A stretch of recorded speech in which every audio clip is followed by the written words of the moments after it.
2025-এর 4 জানুয়ারি makeup artist রোজা আহমেদকে বিয়ে করে চমকে দিয়েছিলেন সঙ্গীতশিল্পী তাহসান খান। ইতোমধ্যে কেটে গেছে তাদের দাম্পত্য জীবনের 1 বছর। এ সময় রোজার দৃষ্টিনন্দন আয়োজন ও নজরকাড়া লুক এখন আলোচনার কেন্দ্রবিন্দুতে। সঙ্গে তারা বিবাহবার্ষিকীর শুভেচ্ছায়ও ভাসছেন।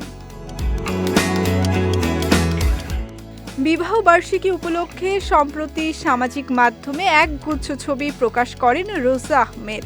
মুহূর্তেই সেগুলো ছড়িয়ে পড়ে নেট দুনিয়ায়। বরাবরের মতোই বিভিন্ন লুকে নজর কাড়লেও এবার রোজার উপস্থিতি ছিল আরও বেশি দৃষ্টিনন্দন।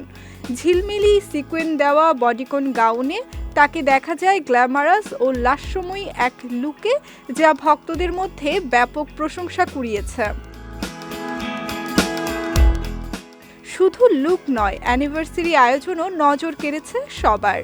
বিশাল লিলি ফুল, মোমবাতির আলো আর সাদা ক্রিমে মোড়া বিশেষ কেক, সব মিলিয়ে ছিল এক মিষ্টি ও রোমান্টিক পরিবেশ।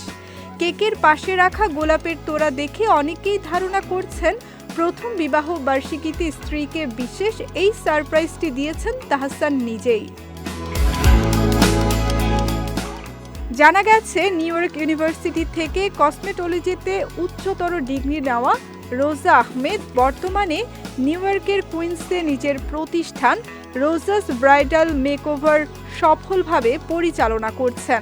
পেশাগত সাফল্য আর ব্যক্তিগত জীবনের সুখ দুই মিলিয়ে এখন আলোচনার কেন্দ্রে তাহসান রোজা।